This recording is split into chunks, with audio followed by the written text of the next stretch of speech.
Everybody, welcome to my channel, Be Free Now with Maria. So today I'm going to start out with my bag of words to see what I'm inspired. Oh wait, I do want to share something. Someone contacted me, a friend of mine, and she brought to my attention that the last video that I uploaded it as a reel as opposed to a post, and it cuts off like shortly after a minute. So I went back and I realized that that happened to at least the last 8 videos that I posted on Instagram. Anyhow, I updated the description because if you guys want to see the full video, you guys can just go see it on YouTube.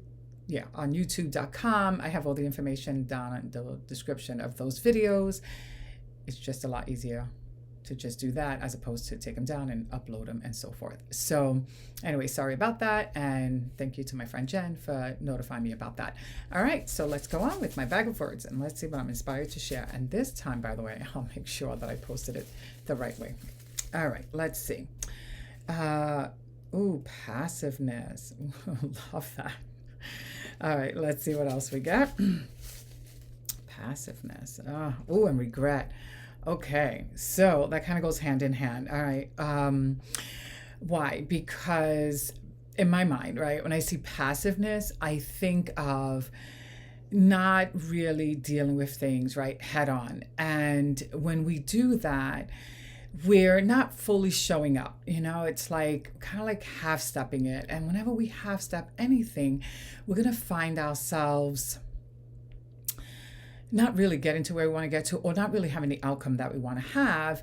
And it could lead to a lot of frustration as well, depending on the situation and what's going on, but also just like a slow progression, to where we want to be. And it's almost like, I'm thinking also like, when we communicate in a passive way, then, the other person doesn't fully really know what we mean or where we're coming from or what do we really need. It's like they leave something, right, to be understood.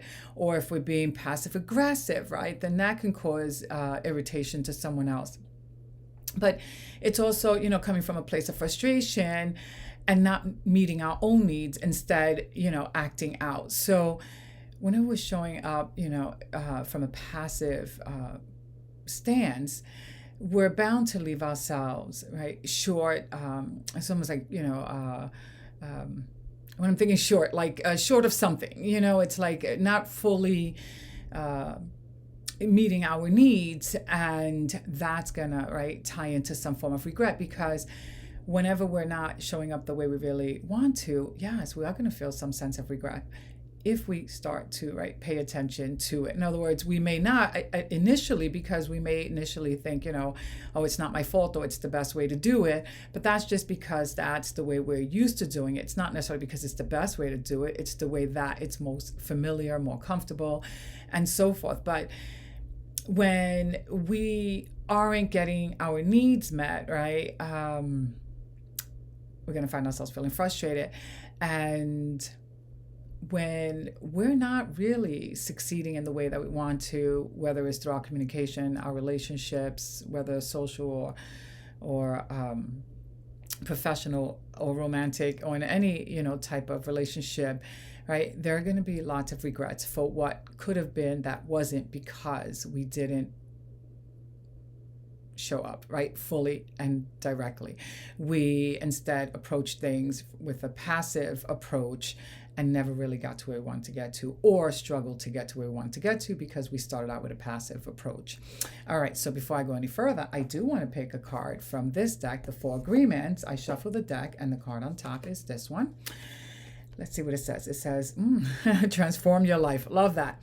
Transform your life. When you refuse to take things personally, you avoid many upsets in your life. Your feelings of anger, jealousy, and even your sadness will simply disappear if you don't take things personally. So that is really true. But, I'm looking at this card and thinking, don't take things personally. It just sounds so easier said than done, because we habitually do, right? It's like everything is personal. Everything's about us. If they don't say hello, it's about us. If they didn't invite us, it's about us. That's almost like, the human default.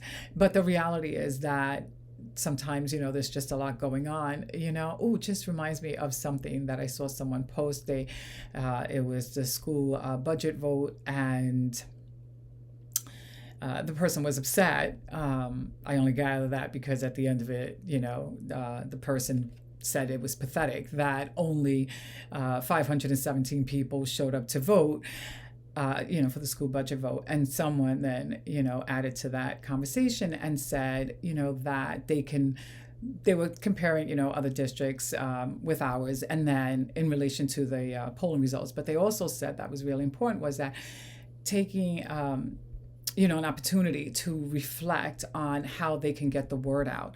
And I thought that was so important because sometimes people aren't aware. So it's not that they're being pathetic or that they're being resistant or don't care. Sometimes they just don't know. And a lot of times, right, that's usually the case. Usually there's a simple explanation. And, in our mind, right, we make up a story about, why people aren't doing what they're doing. But it's really not the way it's presenting itself. A lot of people didn't know. Or sometimes, people can, have a stressful day and forget. So there could be many different reasons, why people aren't doing it. But when we take it personally, or we think we know why they're doing it, we're really just jumping to conclusion. We're not really speaking truths. So we want to, right, steer away from that, because ultimately, while something can be frustrating, to someone who wants to see a different result, there's another side, there's another story. And people go through things, right? Not only do they forget, to vote or aren't aware of the voting date, people just, are going through things also personally, and they're not necessarily, even fully present sometimes because their mind is caught up, somewhere else. In other words, their mind is preoccupied with other stuff. They're thinking of other things. And so sometimes we don't even see the people that are right in front of us because we're not fully present. So it's not as personal as it feels, and it's not as deliberate as it can feel, or as we can perceive.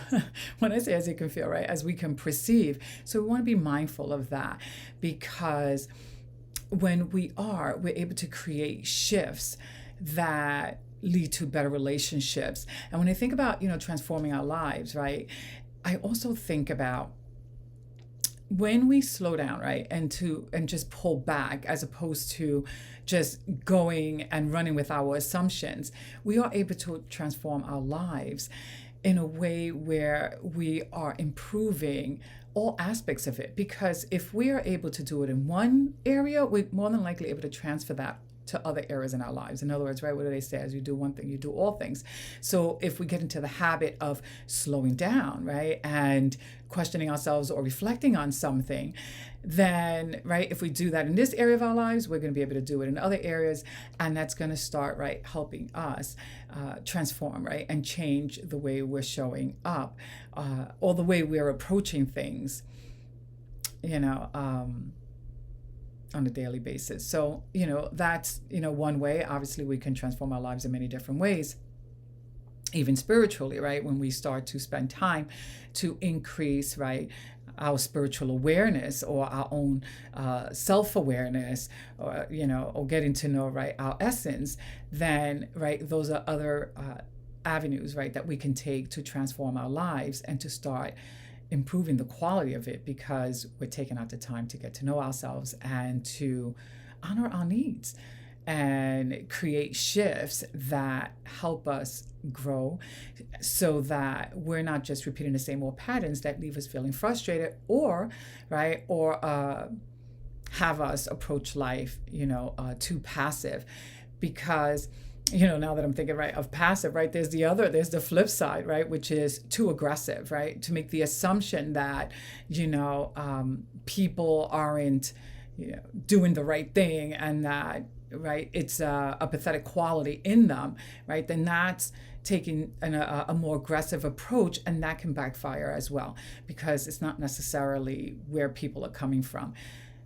Like I said, there are many different reasons why people, don't show up for something or do something. So we want to keep that in mind, right? That when we're showing up, whether it's, too passive or too aggressive, we're going to find ourselves possibly, right, experiencing some form of regret. So we want to find a middle ground. We want to find a middle ground and start to bring ourselves to that place, because ultimately, right, we can say, well, yes, create some balance, a middle ground. It sounds easy enough, but it's not. It's a practice. It's easy, but it's not easy, because it is a practice. It's not something that we're going to adapt to right away, but we want to be aware if we're, leaning too much in one direction or another direction, so that we can bring ourselves back to where we want to be. And that's in a more balanced way, right? Catching ourselves so that we can show up differently, or show up more authentic to ourselves, as opposed to surrendering to our ego or our fears and getting too far off track, and then saying things or not saying things and leaving ourselves either frustrated or empty. All right, so I'm going to end with that. If this video helped you, please hit the like button and subscribe to my channel. And if you want to share any comments or any stories, please feel free to do so in the comments down below. And if you want to find out about anything else that I'm offering, you can visit my website, and all the information is down in the description. All right, have a beautiful day, and bye for now.